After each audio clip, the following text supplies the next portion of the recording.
What's going on, everybody? It's Carter Noble here, and welcome to episode 141 of Littleroot Lessons, joined by my fantastic co-host Carl Wilkin. What's going on, my dude? As you can see, it is not Carter Noble this week. Wait, Carter that's is not out. Carter? Nope, that's not Oh, Carter. I am joined by Rho and Bauerdad this week on the pod. We're going to be talking some fun Scarlet and Violet, just like kind of tidbits and things like that. Nothing crazy, nothing. It's mostly spoiler free. Carter had to be away this week, and everything's fine. He's okay. He's just helping somebody. He's got somebody moving into his house, and it's just a whole mess. And he'll be back next week, maybe. I don't know. We'll see how this one goes. If this one blows up, I might not bring him back. It'll be fine. pressure's on now. Yeah, I'm about to say the pressure's on now, boys. You gotta show up and kind of fight. Make Carter fight for his spot. All right, let me chug more coffee so I'm a more interesting person. Gotta chug all the coffee. I'm ready. Are you sure? Yes. So I gave the boys here a handful of questions. We kind of had a little bit of free time. This is more kind of rushed than anything else, but we're gonna answer some fun questions about Scarlet and Violet version exclusives and other fun stuff like that, and kind of just all go back and forth and have a nice little discussion. How's that sound, boys? You ready? It's great. I'm here for it. Let's go. Awesome. So the big elephant in the room is which game version and why. Which game versions y'all picking? Because this is a very important question for this game in particular, because the ride Pokemon is one of the big defining features. Yeah, we're gonna be seeing it throughout. So since the original red version back in the 90s, my brother and I have always gone opposite versions, and he really likes Tyranitar. And Tyranitar has been confirmed to be a Scarlet exclusive. So that is the only reason that I am going Violet. The only reason? Well, yes, because we were both pretty indifferent. We're just ready to play some Pokemon. We didn't really have a leaning one way or another. And then we saw Tyranitar, and my brother said, "All right, well, it looks like I'm getting Scarlet." And then I said, "Okay, Violet for me." Easiest decision ever, right? It really was. I see people in the Littleroot Lessons Discord; they're all conflicted on what version, and it was a not shouting out Krebs entirely there. Not shouting. Poor Krebs. Poor Krebs. Absolutely, just calling him out like yeah, that. 100%. Just calling him out right there. I am getting Violet because my wife is a lovely person, and even though her favorite color is purple, she knows I like Miraidon's design more. Aw. And so she's giving True me that love. one. Yeah. True love. Which I have to go pick up both games from the store on Friday morning at like 6 a.m. So fingers crossed I can get in there and get them. Yeah. To Okay, complete Ro. the trifecta, so to complete the trifecta, I'm also picking Violet. Okay. Purple is my favorite color, and also very similar to what Josh was saying. So this is going to be when I was growing up with my brother. Him and I would always get the opposite versions. Usually he would pick the fire starter, and I would just pick whichever other starter he didn't. Most of the time it was the water starter. Might not be this time. Who knows? Who knows? Anyway, so this is going to be Maddie's first new gen since X and Y. Jeez, So- that's such a long time. Wow. I know. Wow. All right. Yeah. So he went, and when he only saw like the first couple trailers. Mhm. I am going to send him this podcast as well, so he can like an idea on what's going on. But when he saw the Koraidon as starters, he's like, "Well, in Scarlet, I'm picking the fire starter, and you can figure out the rest, Ange." And so that makes sense. Yeah. It's funny. It's like how much sibling rivalry can be like between Pokemon games. Like me and my brother also would always split up the games, pick a different version. I always got like the darker colored ones. I got Sapphire, I got Silver, I got Blue. My little brother would be more in like, oh, I want Pokemon Red, I want these bright colors and things like that. And it was kind of fun. Always having that little bit of a go back and forth with him. Which you're talking about starters brings us to our next little tidbit here. Which one's your starter? Who's your starter going to be? Bro, do you want to go first this time? Yeah. I'll go first this time. So I did finally decide. All right. It was a couple days ago. It was actually really tough. Drum roll. Yeah, I tried to do it, but I didn't want to cause an earthquake on my laptop. And just like, same. Yeah, so I'm going to be picking Sprigatito. The grand scheme of things.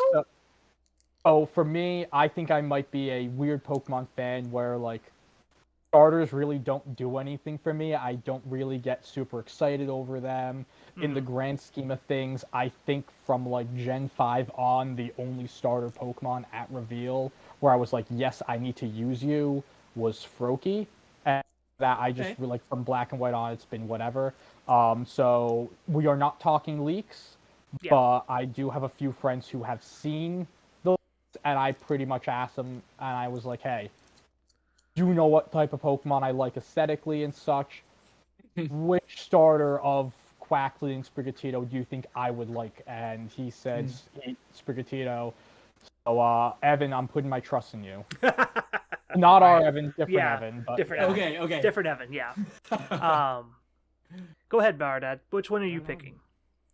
I am picking. Before I give my answer, I just want to say that I think everyone is correct in terms of starters with Scarlet and there's Violet. no right or wrong starter. Oh ever. yeah, there's like they are some of the best designs we've ever seen, I think, and I see people being weird about their starters and like, oh, your starter sucks. It's like we are talking about they're all so good. They're all so good. That being said, I am picking Fuecoco. Okay, cool. It was not a difficult choice. Again, all the starters are amazing, but my heart is with little fire pepper, little fire crocodile guy. Yeah, he's friend shaped. He is friend shaped. Yes. I can't wait. Carter's also a big Fuecoco fan. I'm assuming he will probably pick that one. Which we get to complete the trifecta. I am picking Quaxley. I am a very big fan of the little sassy duck. I like him a lot. I'm notoriously really just like I always pick the water starters anyway, just because I just like their designs more. This one was close though. I think if Quaxley was just a little bit of a weirder Pokemon, I probably would have picked Fuecoco this time around. My wife is picking Sprigatito as well, and so she loves the little grass. Anything cute, she's just gonna love it, and I think she'll be very happy with her Sprigatito choice. That being said, the same, actually. Oh, is she? Yeah. Yeah, so, she's doing Sprigatito. That being said, the minute I find Gumi in the game, I'm off Quaxley. Quaxley's gone. Gumi's gonna be the starter. So Gumi. I think for me, just talking like Pokemon wise, or just how people do teams. For me, at least in game, I know you have your speed runner routes. Me, I don't know. So I always liked it as a kid. I always liked it like when you would see like a rival like Gary Oak in the anime, and Gary always had all of these different Pokemon that he would raise. Even like Ash, like to an extent, like I know mostly like the Black and White season where he would like rotate through different Pokemon, and I always wanted that because there'd always be old friends and new Pokemon and returning Pokemon I never used before that I would like to use. The pre-Gen 6 mechanics, it was very difficult to have a team of Pokemon around the same level to like rotate in and out without just grinding 90% of the game, which kind of takes the fun out of it. But with the new experience features that we've seen since X and Y, for me, I just rotate through when I'm just going through the regular story. At some point, settle on a 6 to like finish the game with. But like it's something nice where it also lets you like find a Pokemon, especially like again from a past gen that you didn't use in that Pokemon's generation's like official like gen, and then you use it later and you can still have that same like appreciation for it, or a newfound appreciation. Yeah. there's a lot of these newer Pokemon that I didn't really I didn't really get to touch a lot of the Galar Pokemon through my through because I just I picked up all the Pokemon that I knew I would like. And when we're going back through here, like whatever Galar Pokemon I find in S and V, I'm probably going to pick up and play with then, because it's like I didn't get to play with these guys as much as I wanted to, and so I'm going to pick these guys up through that. Yeah. But like I said, like if I find Gumi, I'm swapping to Gumi 100%. That's just something that I used to do all the time. Is like since my brother had another version of the game, I could make eggs, send them to his game, and then I could start a new game and then send whatever I wanted to my game, and that would be my starter. And I would do all that fun stuff. And like you said, I would play speedrun games, and that's kind of where a lot of these speedrun things started. It's just like, oh, I've beaten the game with Mudkip or whatever. Let's see if I can beat the game faster with this Pokemon or this Pokemon instead. And I tend to do that a lot more now. I remember picking up the Pokemon games again for Sun and Moon. I had an entire team of just Steel type Pokemon. I just brought them all in. Just all of them. Nice. Just, here you go. Here's all these level 1 Pokemon. All of them are Steel type. Let's just go run a Mono type run throughout the game. And wow. I see people might be doing that a little bit more often as a challenge run for this game in particular, because of its just like open world nature. It's so interesting to hear y'all talk about the rotation of Pokemon and just the different ones that you would do. Because when I played through Pokemon Sword, I do a sort of like the opposite of a challenge run with my brother, where we did a rotation, but we made it such that any Pokemon that was used against a gym leader then had to be retired. So it forced us to rotate through. Forces you, yeah. A lot of it. And I don't plan on doing anything similar this time, but I've always been more of the camp of I want to experience more of the game. Mm-hmm. I want to go explore more. I want to rotate Pokemon out just for the heck of it, just to give them a try. Obviously, there will be some favorites that I pick up that stay with me, Gumi. But I've never really been a fan of just picking the same 1, 2, 3 Pokemon. I like to really branch it out. So I'm excited to do that here too. I had a thought. Now it's gone. So yeah, it'll come back to me here in a second. But I was talking about the challenge runs things. Like, oh yeah, Sword and Shield. I didn't do any kind of weird challenge run. I kind of just played it slow and enjoyed it because we had just moved into the new house. Like, we really didn't have anything else to do. Like, internet wasn't set up yet, TV wasn't set up yet, and so I would just we got the game. We moved into the house and got the games like as a housewarming gift the same day. Oh, nice. And the rule was I had to move everything into the house before I could play the game. We had to get everything set up and like in the house before we could open the game. And any percent moved in speed. Yeah, like we knocked it out in all in one afternoon. I was able to play the games that next morning. And I kind of just took my time with it and kind of did the same thing with PLA. I might just make this one more of like a Nuzlocke run. I think that the open world like aspects of the game kind of play to a Nuzlocke style game better. We'll have to see what I'm feeling like the day we get the games, but it'll all be on stream either way, whether I'm just casually playing through the game and enjoying it, or if I'm trying to Nuzlocke it or whatever. Carl, you actually said something. You mind if I interject a sidebar question that I think would be interesting? Cool, go for it. Question for the group, when are y'all going to play for the first time? Carl, I know that you're looking for physical copies. Angelo, when are you starting to play? I know you have some things coming up this weekend. Oh yeah. This is just designed to make Angelo feel bad. This is entirely yep. So I know like you guys I think have a good idea. Not getting completely into this.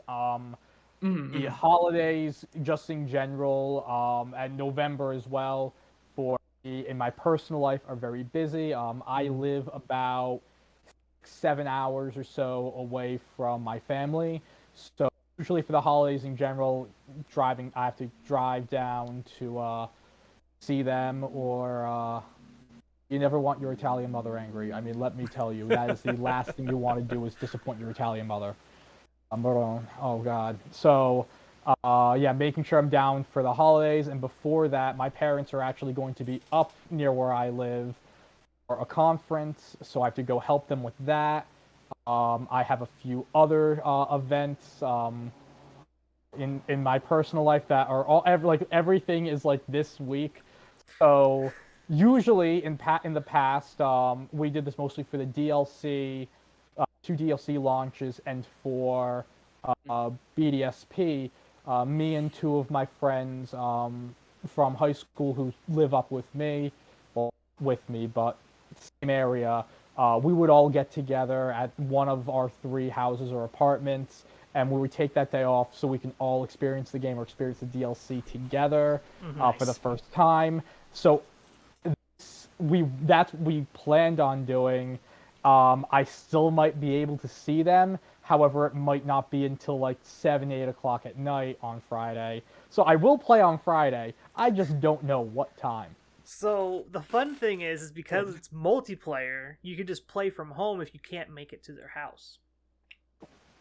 Yeah, that is the goal. And that's like one of the other things because I think one of the reasons why, at least with my brother, and even with me more so like for OROS and the Gen 7 games, the reason why we fell off was after Gen 6 came out, that's when he moved away to college. We were separate, so like we weren't playing the games together. Mm-hmm. And that's what we used to do all the time. Like again, it's always I feel like these games are always more fun to play with other people, even previous generations when you couldn't have this multiplayer, everyone can together at the same time, just being in the same general area, doing the same thing. It was always just really, really enjoyable. And so one of the nice, I mean, he has a Switch now, so that's, I mean, one of the most important thing on why I can play this game. But like also, him and I, we can just hop on the phone and we can like see each other and actually like play with each other on the games again and honestly do what we thought was this futuristic like dream possible thing when we were kids playing on Game Boy Advances Yeah. with us actually like seeing each other's characters and not just like what the wild area is in Sword and Shield or the underground is in BDSP, but like legitimately being in the same area with the same spawns, being able to interact that way. Like I think that alone is going to make this game so much like really, really special compared to past generations. It really is going to be able to connect together. Yeah. That kind of brings us into another question I have down here. It's a little bit later on the list, but this works out because the multiplayer is essentially a new mechanic to the game. What new mechanic are you most excited for? This involves like the TM crafting system, terror raids, picnic, the Let's Go auto battle feature, things of that nature. Josh, you go. I just talked for like 5 minutes, I think. You gotta take I a will. breather. Yeah. And also to answer the last question, and I got stiffed on. I'm doing digital midnight release. I'm going as soon as it hits. Yeah, As we soon as already it knew hits, that. I'm going. Everybody already knew that, though. I think you've told Look, like you know I what? think you've I told wanted to everybody at least once.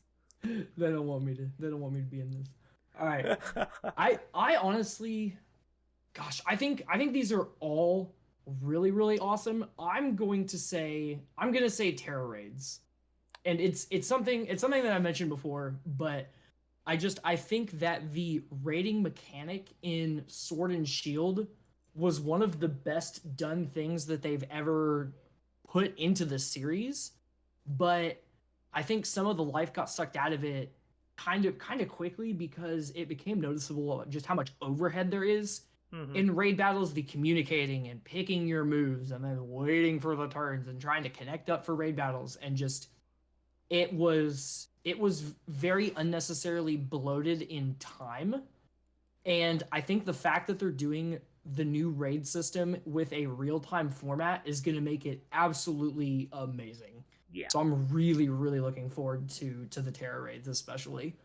Yeah, agreed. One of my favorite things from Sword and Shield was the DLC, was the Dynamax adventures. I loved doing the endless ones. I loved doing just the regular ones, and I will say one of the big turnoffs for a lot of people was just the amount of time that was going to take to get synced up to somebody, get synced up with 4 people that were ready to actually play the game. Because a lot of the times you would get synced up and then someone would dip out, or you would find 3 people, couldn't find a fourth, got stuck with Marvin, the Soul Rock user, and you failed the raid in the first couple turns.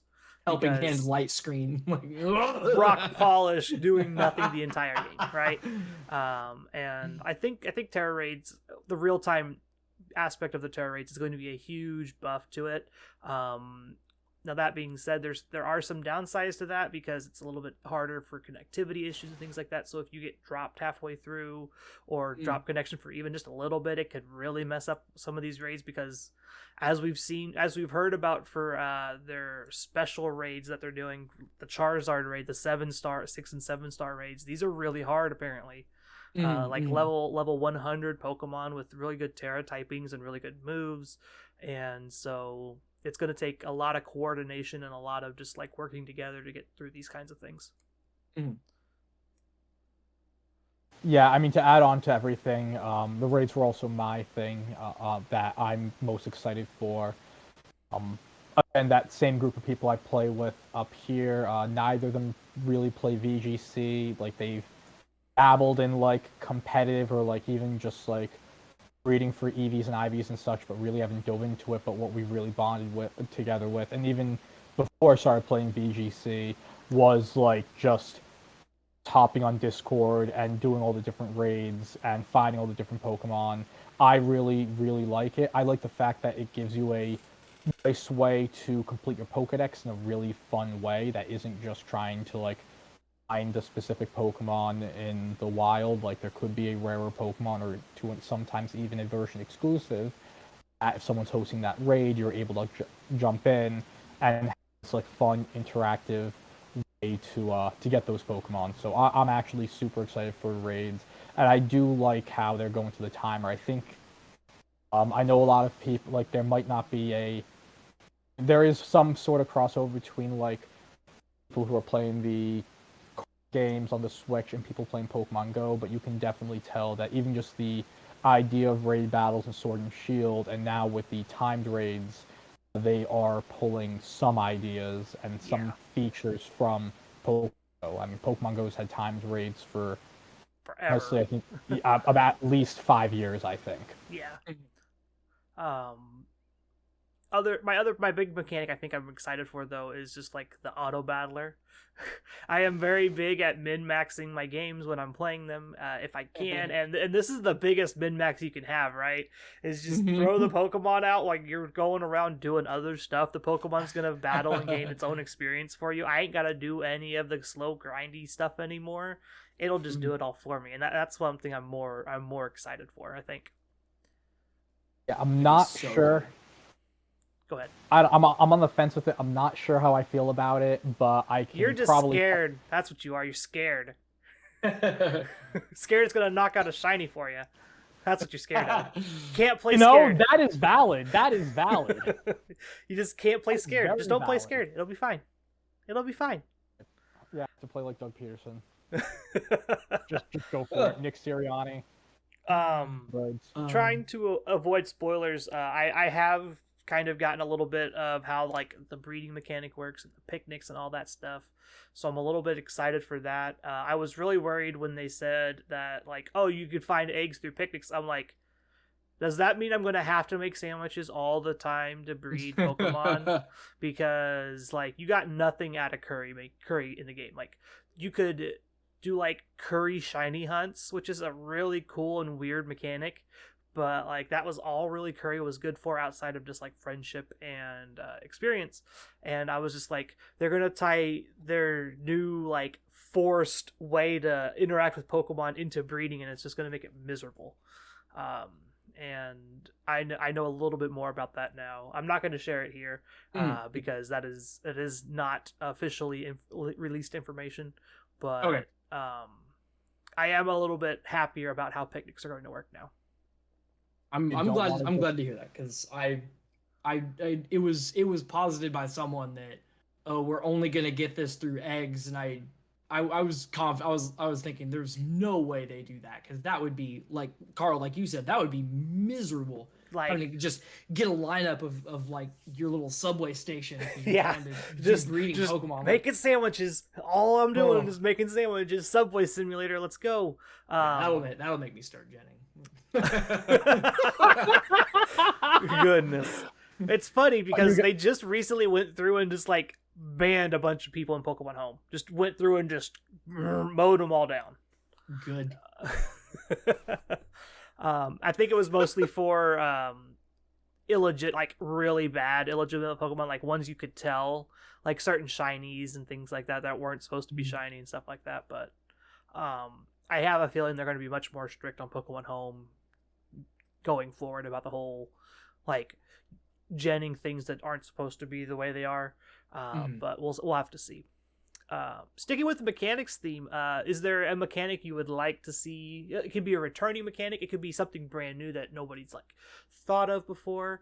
I know the rusty bottle cap is the funnest meme on the internet when it comes to wanted mechanics, which personally, that is my answer. I want the rusty bottle cap. I want to set IVs to 0.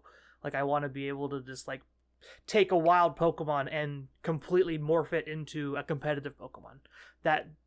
Being able to do that again would eliminate the need to gen Pokemon and things like that, because they've made so many strides in making them the best Pokemon you can be. Well, what if I need it to be 0? Let's let me make it 0. And so I kind of want to hear you guys' thoughts on things you might want to see. Do you want O powers to return? That was a fun mechanic from X and Y. There's like the gems from Black and White that could make a comeback if you were interested in something seen like that. Like, what do you guys think? I have 2 answers. Oh boy. Double dip. So the first, I know people talk about the rusty bottle caps. Think bigger. Like, the 2 changes I would like to see with bottle caps would be, the first is that bottle caps, so just the plain old bottle caps, work at level 50 instead of level 100. God, please. VGC specific, everything's played at level 50. I'm just saying for the regular ones, level 50 works. Instead of a rusty bottle cap, I would also like a super, ultra, perfect, whatever bottle cap, whatever you want to think of it or call it, where you can literally just set the number on all 6. Yeah, just pick the number on all 6 of the stats from 0 to 31. I think that would be amazing in general, because there could also be cases where it might not just be the 0 or the 31. You might be as an example, if you want to run a stack attacker that is plus attack, you're looking for that 17 or whatever IV on defense, and how it's like, that's something you legitimately cannot bottle cap for. Yeah, like, you have to hunt for it. And, like, I'd be okay if that's just how bottle caps worked from now on. I'd be okay with that. Like, make it to where just bottle caps, just pick a number. Sure. And the second thing I would like is, I know you mentioned O powers. Going back to something else from Gen 6, the PSS, the player search system, was back in like 2013, was like ahead of its time, and was amazing and just worked flawlessly. And then they just continued. They had it right, and then they just took a hatchet to it. Yeah, they just took it and just threw it. It's like, here, this will still work. And then for YCOM, they just poured gasoline on it, lit the match, and YCOM was. I think going back to our raid discussion, I think one of the reasons why it was so difficult raids in Sword and Shield was because YCOM just refused to work. Yeah. YCOM was just so counterintuitive. Like, yeah. I had to look it up on the internet. I'm a tech savvy guy. I had to look it up on the internet to figure out what I was doing to connect it. I'm like, are you serious? Like, this is so dumb. Yeah, YCOM was not the best options that they could have gone. Bad. But I think they're still going to like call it the YCOM because it's the Y button, right? Like, it's just that way, you know, like on the controller scheme, it's like, oh, you just hit the button and it opens the communication window. It's a good name, and that's where it stopped being. Yeah, that's about it. It's got a good name. That's about it. They can call it whatever they want. They can call it like a vacuum or something. I just want it to work. Yeah, right. Oh goodness. Bauerdad, do you have a mechanic you want to see that hasn't been revealed or talked about yet? I do. I have. I also have two answers, but one of them is super short, so please don't judge me. The one that I would like to see, and I'm pretty confident that we will see, is some sort of way to modify the Terra types on a given Pokemon. I'm sure we'll have that. Like Yeah. Pokemon, it's just a quality of life thing. Like Pokemon knows that people are like going to be playing this game competitively, and that's the whole reason we got the ability patch in the DLC, Yeah. right? It's just like, hey, you got these Pokemon coming from other games that didn't have access to their hidden abilities yet. Here you go. Yeah. Like now you can do that, Yeah. and I'm sure that'll come up eventually at some point for Terra typing and things like that.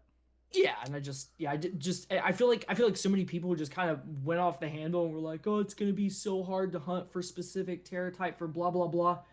I don't think that's gonna happen.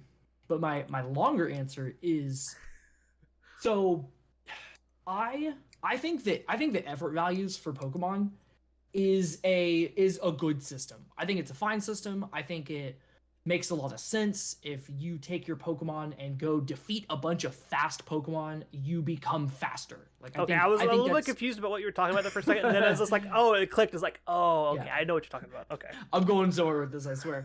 But like I think that system makes sense and is a good system. I think the problem with effort values as they are implemented in the current games is it is so unnecessarily obfuscated and hidden from the player, and just like layers of weird junk that doesn't need to be there. Like Yeah. give me a menu. You know how you're playing one of those old school RPGs and you see your attack is 100, and then in parentheses it's like, yeah, like plus 12. Like this is what you're getting from like the thing you have equipped.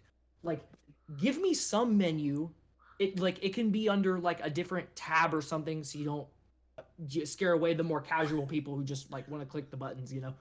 But give us some menu to just see the effort values. Like make it transparent, for the love of God, please. Yeah, like they have a menu for that, but it's not very clear, like on what you're doing. Yeah. The only way the hex value, like, yeah, the hexagon. Yeah, the blue is where your effort values are. The yellow is your base stats and things like that, and it kind of gives you an idea. Here. Yeah, you have a certain number. What it is, we don't know. But if it sparkles at you, then yeah, you got it maxed out. Good job. Yeah, it's a mess. I would love a more transparent EV like map. Even they can keep the hexagon. Just give me numbers. Yes. Tell me how many I have. Yeah, with the numbers, like I'm totally fine with the hexagon with the numbers. Just like they don't have to touch anything else about the EV system. Just I promise, just give us transparency into it. That's all I want. That's all people are asking for. Yeah. I think the other thing that's like really tough with EVs is don't tell us, okay, the max is 508. We don't know that. And I mean, well, we do know that, but like we know that, but the casual the player general doesn't know doesn't. that. No. Like And have no way to figure it out without like looking it up, you know? Yeah, like the you other have to thing I was going Google. to say, what you guys said, like with looking things up, they don't really say which type of Pokemon gives which amount, or which even not even like which stat of EV. Yeah. Like we have, whenever I'm EV training anything, I have to like just Google. It's like, what's the EV yield on this? Even just a simple NPC saying, oh, like I'm using Gen 8 Pokemon. My Indeedee got faster after like battling some Rookidee because Rookidee provides speed EVs. Yep. Yeah, or just like throw it up with the experience, like plus such and such Show experience. where plus the EVs. effort values are going. Yeah. Yeah. Just some transparency would be great, and it's not hard. It's not you're not extra clutter. It's a number. It's one extra number on the stat screen. It's just like, oh, here's where your stats went up. Here's effort value. Boop. Or even just make that stat sparkle. Like just some kind of notifier somewhere where like, oh, you got this EV for defeating this Pokemon. Boop. Yeah, there's a lot of cool things that they could do to make like transparency for, especially for like VGC, a little bit easier for people to understand. We've come a very long way in We terms have. of just We like have. what we have access to tool wise to make any Pokemon of competitive Pokemon. But obviously, there's still a couple things that they could do to make it a little bit easier for us. Now that all the fun math is out of the way, let's do a little bit more discussion about another mechanic. I would say we talked about Terra raids. Let's talk about terrestrialization in general. Mm-hmm. This is the meat and the potatoes of this game. This is where this is where a lot of people's experiences are gonna be made or broken, probably. I know Dynamax was a big talking point for, it felt like, years. I know, granted, Sword and Shield was out for 3+ years, but I feel like everyone had been either complaining about Dynamax from day one or has been praising Dynamax from day one, and there's no like middle ground. It's just you either loved it or you hated it. And I kind of want to get everybody's thoughts on, do they like terrestrialization? Do you like it? Do you think it's better or worse than Dynamax? Better or worse than Megas and other gimmicks we've had in the past? Well, Anyone can go. Not all at once. Go for it, Angelo. I think for me, I liked Dynamax. I think that might be because my first VGC generation was Gen 8, so that's really all I know. I like the fact that it is a mechanic that Pokemon can use, which is another thing that Terrestrialization has, so I really like that. I like that, at least with DMAX, it was like very limited. It was limited to 3 turns, which did make you feel like if you didn't use it right, you didn't max the right Pokemon, you wasted it. With terrestrialization, it looks like it's a mix of a situation where like anyone can use it. I think it at least lasts. I know there's been like they really haven't said how long it lasts, but it at least lasts as long as the Pokemon's on the field. Who knows, like if you switch it in or out, if it stays. So technically, it could last longer than Dynamax. And I think the other thing with it is, or at least my thought with terrestrialization is, can actually be used both offensively and defensively. Or Dynamax doubled your HP, it's defensive in that sense, but you were not maxing your Amoonguss or your Indeedee or Unless you were in insert. trouble. Yeah, unless you were, unless you much. really needed something. Yeah, there was very few cases where you Dynamaxed a support Pokemon a lot of the times. So you can go and you can take a support Pokemon. We'll use Amoonguss as an example. You can take Amoonguss, pair it to Dark type. Now all of a sudden, Prankster Taunt doesn't work against you. Yeah. So that one of your main threats to stop you from doing your job is negated. You could even switch to like type to eat a flying or fire type attack that's going to be, or an ice type attack that's going to be thrown into you, and limit your weaknesses in that sense. And it also can be offensive. We've talked about, of course, the bonus you get when you Dynamax. Oh Jesus. We need to terrestrialize. Yeah. Terrestrialize. I want to do that until like 2023 at least. So bear with me there. When you terrestrialize, yeah, you terrestrialize like into the same type. So talked about Torkoal going Terra Fire to get that double bonus stab type attack. To get those really strong eruptions. Or to add like a third stab to your typing, you can have a Pokemon. Talk about Gyarados being ground and using Terra Blast for like great like water flying ground coverage, or Tyranitar going to Ghost, which is both defensive and then also offensive, where you can have that like really good ghost coverage, like again like Ghost Rock arc is like good coverage. Say it's good coverage, and someone on a podcast say, "Sure, Angelo, it's great coverage." But anyways, like I think like there's a lot of really cool things along with things with it, especially just in the general idea of any Pokemon can terrestrialize into any type, and there will be types that are better than others. So I'm not really worried about like people are like, oh, like there's a lot of variance. There is variance, but we're going to be like, okay, if this Pokemon's popular, it's going to probably be one of these 3 Terra types. Like you can probably guess it's going to be either one of its 1 or 2 stabs, might be like 1 or 2 other types that's commonly used for that Pokemon, and that's really you'll still only have to worry about like maybe like 3 or 4. And it is really, again, really nice that any Pokemon can take advantage of it, and they can take advantage of it for truly like different reasons. Yeah. I know Bauerdad had a video about not panicking about terrestrialization go up a little while ago. I know, so I know you have thoughts on this as well. Yeah, and I'll keep them more abridged, because Angel actually did cover a lot of it. Yeah, he covered a lot of it. And what he was saying is that I think it'll be more more dynamic. I think it'll be more clever. You know, it's not going to be as much variance as people are saying. And so I'm going to bring it back a little bit and talk about my opinion of Dynamax before handing it back to you, Carl. Because Angelo pretty well covered my opinions on terrestrialization. I think it's going to be a lot of fun. I'm excited. I do think it's better than Dynamax. I liked Dynamax. I think it was very weird because it was so polarizing. It felt like there was a certain subset of people who really, really hated Dynamax and tried to push this narrative that like Dynamax is unhealthy. And I have a very hard time wrapping my mind around that personally, because it's that like it would always come down to this idea of like, oh, I guess wrong and I lose a Pokemon.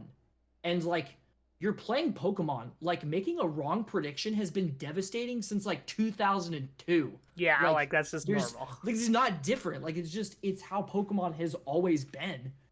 And because of that, I think it's weird. Like, Dynamax is a very high-powered mechanic, but I don't think that makes it unhealthy for competitive play. I liked it, but I do think that terrestrialization is going to be better. And I mean, we get sick hats on our Pokemon. Like the fire one, the chandelier, like that's awesome. Are you kidding me?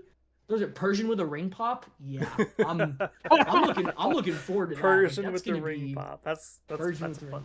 I like that one. Persian with the ring pop. That right there. That is the episode title right there. Yep, Persian with the ring pop. Yep, easy, done. We're gonna. It's gonna be this is a fun episode so far. Yes. Yeah, like Dynamax, I was kind of on the fence early on for Dynamax. I thought it was fine. It wasn't the best mechanic in the world. The more I played with it, the better it got, I think. There was a very big steep learning curve, I think, for Dynamax, just because of how powerful it is. It's closer akin to like a Z move kind of thing, where it's like everybody could use a Z move, but the Z move was like a one-time shot. If you used it and it got protected, you just didn't get anything, and it was a very feel bad kind of mechanic. Dynamax kind of got around that because you get to double your HP, it lasts for 3 turns. You were able to get your damage off, even if they did happen to protect the first time, they're still taking a little bit of damage. Your effects are still going to go off from your Dynamax attacks and things like that, and instead of just like you're not getting anything out of your mechanic, you essentially just like wasted it. And I think it's a lot of the what we would define probably as the old guard is complaining that Dynamax is really broken. It's not really that great. A lot of the older VGC community probably didn't care for it too much because it is a very strong, a very powerful mechanic, and it rewards people who aren't as good as the game, I would say, more than those who are very good at what they do. That being said, I'm very excited for terrestrialization. I've said it multiple times that I think this is by far the most balanced gimmick we've ever had for VGC in general. Like you've all said before, Terra types are going to be pretty easy to pin down on certain Pokemon. Like if you see like Tyranitar, it's going to be pretty easy to just like, oh, this is either going to be a rock type, a dark type, or probably a ghost type. Like, it's not hard to figure out like what these Pokemon's Terra types are going to be, and then especially after the first game, if they just terrestrialize the same Pokemon in game 2, it's like I already know what this is. It's not like it's changing types in between games. Like, it's not like you're going to take your Terra Ghost Tyranitar and then it's Terra Flying Tyranitar the next game. That's not how that works, right? New hold item request. And so I feel like a lot of the hate that terrestrialization is getting is like, it's too much variance. It's like, it's bad for the game because it makes it harder to do this and that. The opposite is true. It makes it much easier to use a lot of these other Pokemon. Anything that has a 4 times weakness immediately is viable now. Like, things like Magnezone and Tyranitar have these big, powerful 4 times weaknesses on fairly easy to slot on coverage moves, ground and fighting, and now you can just be a steel type or be a rock type, and you don't have to worry about it now. Like, you're not going to get O-code again now. You're going to get take 75% damage, but you're not gone. You're still there, and then you get to bop them back with boosted stab attack of some sort. We also know through whatever play trailer thing they did for that community thing, that you get to keep all your stabs through Terra typing. So you do get to keep the stab. Okay. Yeah. They confirmed Nintendo rep confirmed that when they asked that. And you get to keep your Terra type. You get to keep your stab typings through Terra type, which explains how the Terra typing into a type you already are gets bonus stab essentially. It explains that a little bit easier. So when the Pokemon terrestrializes, do they become mono that type, but then they keep the stab bonus on their old stab moves? Yes. So if you were a dual type, let's use the Tyranitar example here. You're a rock and dark type, you terrestrialize to rock type. You are a rock type Pokemon in that instance, so you have the weaknesses of a rock type, of a mono rock type, but you still have your dark stab. Oh, that's cool. Okay, so I like that so a you're lot. not I like that a lot. completely neutering yourself when you do terrestrialize these dual type Pokemon. Now, it also explains how the bonus stab works for terrestrialization. Going to that mono rock, since you keep your rock stab, you just get an extra bonus to your rock stab because you terrestrialized to the rock type. Gotcha. And if you were to terrestrialize to the ghost type, then you just have normal stab for your rock and dark type, and then you have ghost stab on top of that. That's cool. And that's kind of how all that works. And like, the math all checks out for it. There's some Pokemon that are going to be really good at abusing it, and we'll cross that bridge when we get there. But overall, I think terrestrialization's great for the game. It's great for the format. A lot of casual players will probably really enjoy playing ladder events with this kind of, I can make my Pokemon whatever type I want kind of gimmick. Yeah. We are starting to run out of time here, so we'll kind of combine the next 2 questions together here. I want to know what your favorite new design you've seen so far for Pokemon, for Scarlet and Violet is. This is like Bellibolt, Greavard, any of the officially revealed new Pokemon that we've seen so far. And then what's your favorite returning Pokemon you've seen so far that you're excited to use in VGC? I have very simple answers for this one, but I want to hear y'all's first. All right. Someone just go. I'm going. Do it. There you go. Take initiative. So the favorite new design that we've seen so far, I think is gonna actually, both of my answers are gonna be unpopular. I know it. My favorite new design that we've seen is Cyclozar, actually, because I think it's a very cool way to tie in the lore of Pokemon to the environment that we have. I've always thought that having bicycles in the Pokemon universe didn't make a ton of sense. Like, there are so many creatures that do fantastical things, and I mean, canonically, Pidgey can fly you places. Like, almost any Pokemon can be a form of transport, and then we have Bikes. bicycles.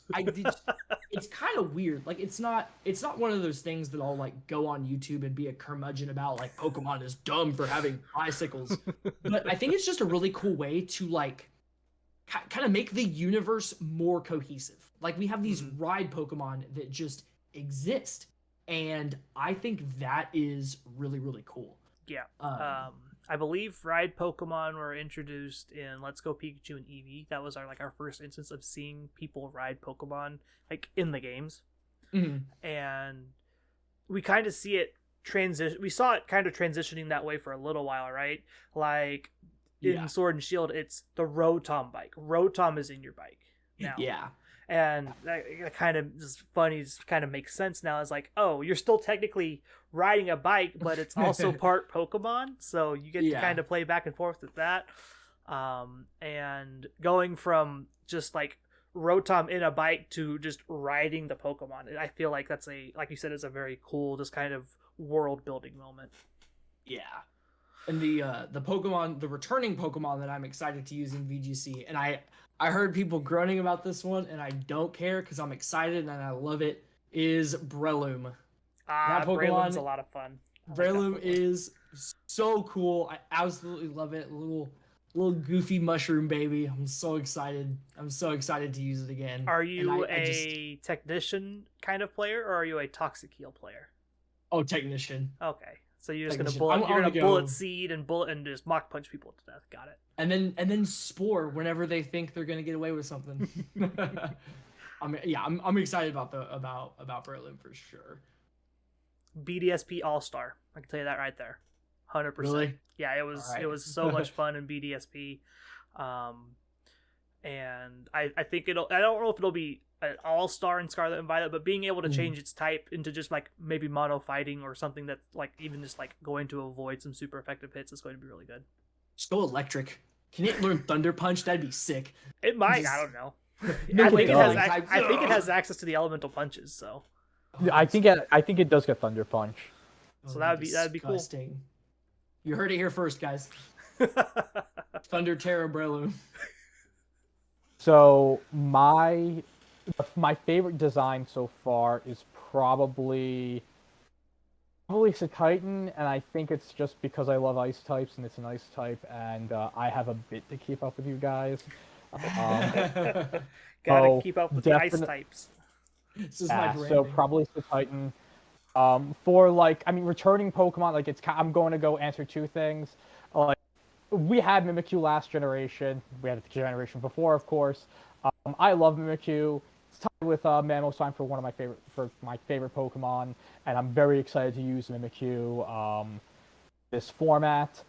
For like Pokemon that wasn't available in Sword and Shield, I would probably have to say either Murkrow. I think it'd be a really cool Youngster, Tailwind, Taunt. I think it's going to do a lot of really cool, along with also being immune to other Prancer taunts. And I think that Staraptor is going to be really, really good.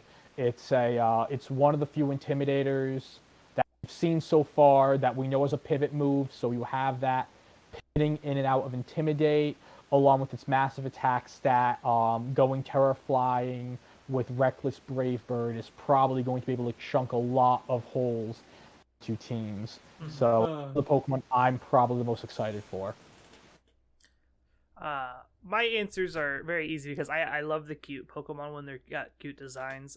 Greavard is probably my front runner for favorite design so far from Scarlet and Violet because it's just based off the sheepdog in the way it's designed, and the fact that it's just this cute little ghost pup made out of candle wax, and it's gonna suck your soul out if you play with it for too long.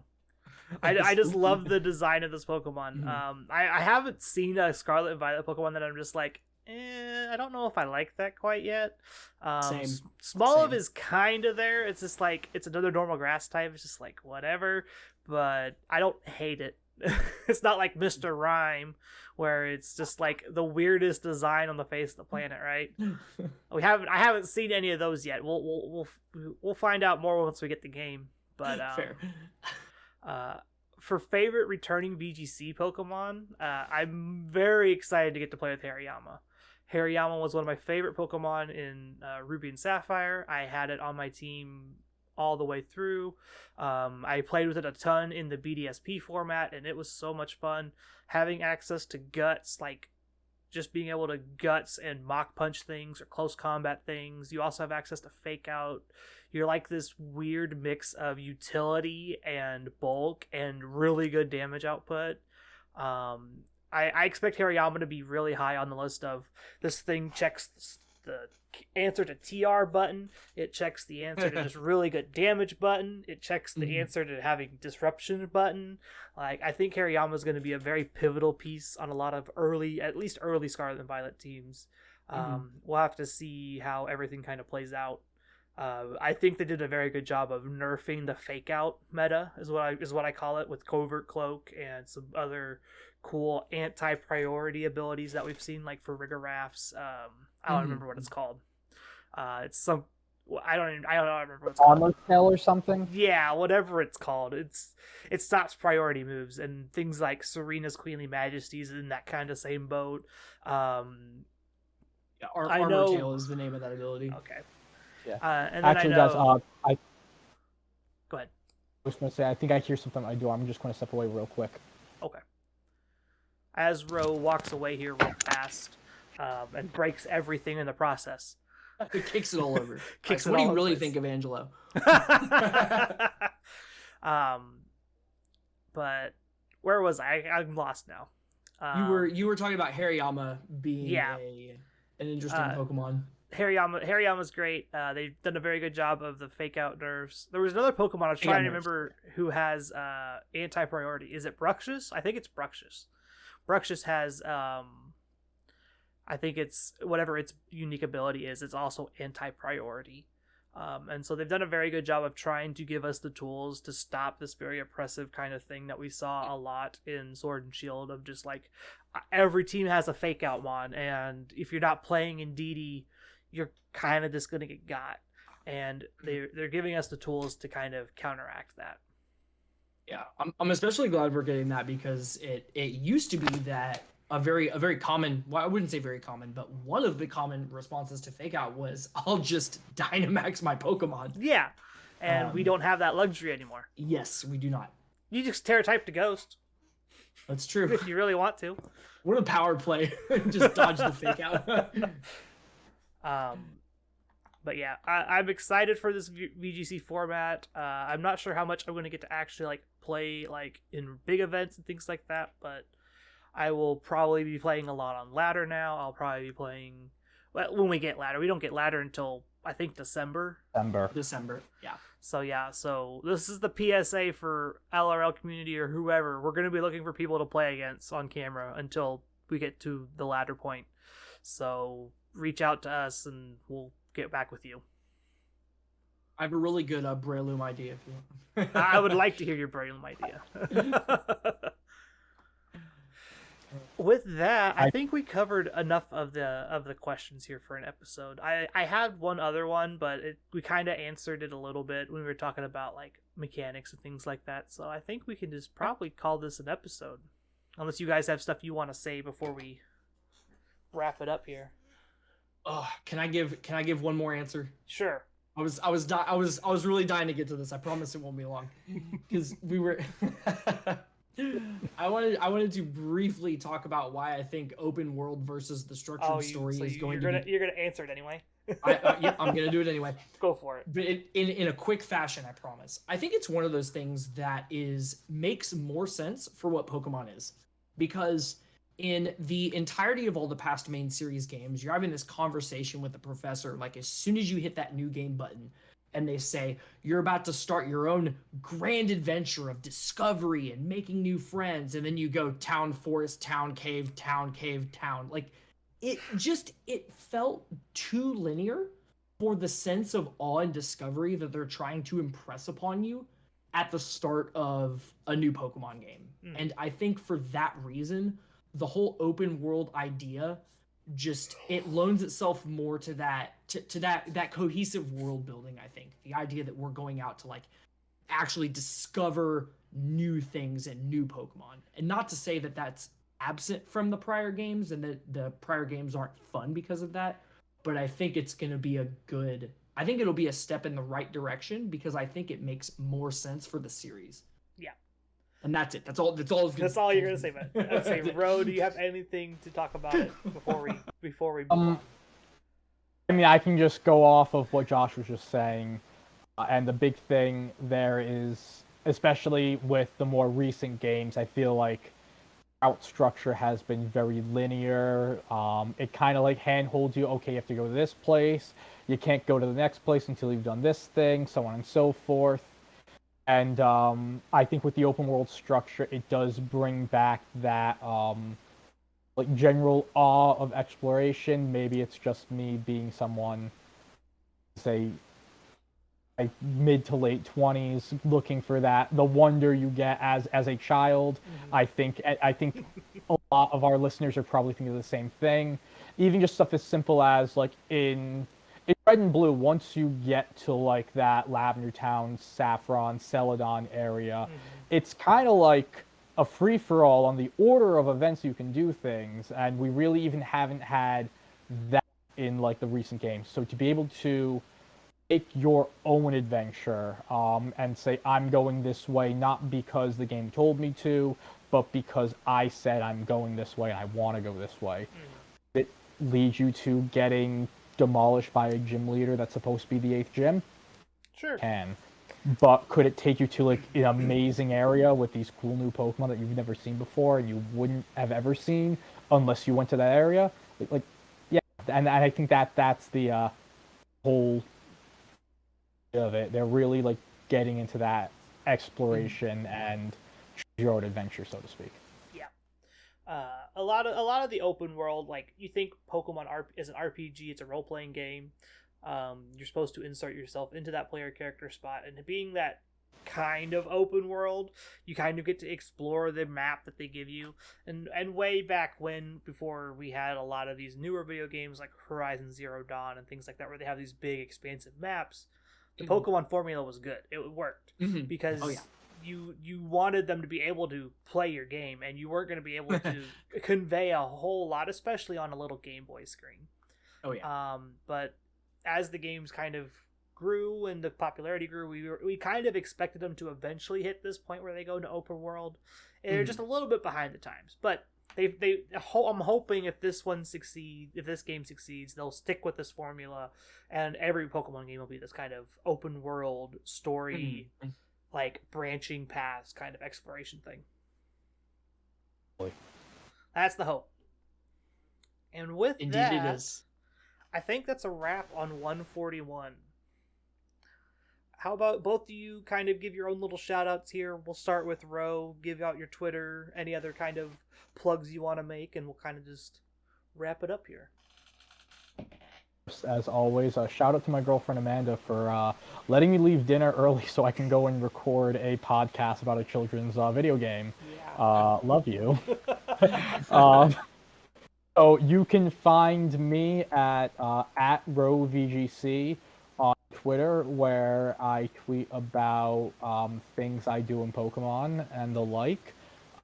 I know we mentioned events earlier in the episode, but for those of you like thinking of going to regionals and stuff, as of right now, I plan on being at least Orlando and Hartford regionals, and probably going to see me at NIC as well. So if you see me at any of those events, just please feel free to come up. Josh can attest, we have an amazing time. The vibes are always immaculate. Yes, and immaculate vibes. It is very fun. As an aside, anyone thinking of like who's on the fence of going to one of these major events, do it. It's so fun. I like probably the most fun weekend I've had, or the most fun weekends I had this year was Secaucus Regionals back in May. Yep. So yeah, there's that. Follow me on Twitter, at my personal Twitter. Yeah. Carl's going to plug the other one later. Yeah, the other one will be on here in a minute. Go ahead, Bauerdad. Right on. First of all, I'd like to give out a shout out to Bauer Mom, who is, as we speak, putting our children to bed while I'm recording this. Big ups to her, because putting the kids to bed is normally my job. So big appreciation for that. She was very supportive, was so excited I was going to be on the pod. As far as where you can find me on both Twitter and YouTube at Bauerdad VGC. Maybe less so Twitter right now because I am bird boxing that bad boy until these games come out. Understandable. Yeah. Just you won't find me on Twitter yet, but as soon as it drops, you'll find me on Twitter again. Just everywhere. And then I stream on Twitch. That's just Bauerdad on Thursday evenings. Yeah. We recently played Key Item Randomizer, and we're not going to talk about that. That was a mess. No one wants to talk about that. Trust me. TLDR. One, though. I mean, I'm down to do another one. TLDR, we played for like 5.5 hours and couldn't finish the seed because Carter missed a checkbox. They're fun though. Yeah, they're fun. Recommend Carter would have ended the seed in like 3.5 hours. Just ears just blown. I apologize for everyone there. I apologize for that. I didn't realize I was just going right in the mic. God, I have no words besides why am I surprised? I'm about to say it wouldn't be a key item randomizer if something didn't go wrong. Not be. Right on. But yeah, Bauerdad does great stuff over on Twitch. If you haven't watched him yet, go check it out. All of his stuff over there. Rho, you'll catch him on our Twitter every once in a while over at LR Lessons. He does a lot of our posts for that stuff. We're going to kind of be revamping some stuff and doing some new fun Scarlet and Violet themed things here in the future. So definitely keep your eyes peeled for the podcast Twitter for sure. With all that being said, I think that's a wrap for episode 141. If you haven't yet and you made it to the end of the video, hit the like button, hit the subscribe button, all that fun YouTube stuff for us. It helps us out a lot. Make sure to go and check out the audio versions over on Anchor, Spotify, Pandora, Google, Apple, wherever podcasts are found. We're pretty much everywhere nowadays. Let's see here. I haven't done the outro ever, so this is the first time I get to do all this stuff. Make sure to come check out the Discord. Discord.gg/LR Lessons will get you an invite to that automatically. There's also always an invite linked into the description down below. Make sure to go and check out Carter and all of his stuff. He couldn't be here today, but he might be back tomorrow. Might be back next week. We'll see. But he's over at Mr. Missouri 25. I'm at Musical VGC. Outside of all that, I think that's everything. I'm not going to do the Anchor plug because we pretty much already did all that. I'm not going to worry about Twitch plugs because, let's be honest, we never stream on Twitch. And honestly, we probably won't in the foreseeable future. Carter might, but I'm going to probably switch to the YouTube streams. You do so much. You do so much already. Yeah. There's so much we do. But yeah, I'm going to call that a wrap. Hope everybody has a wonderful week, and we'll talk to you more after Scarlet and Violet drops. Bye, everyone.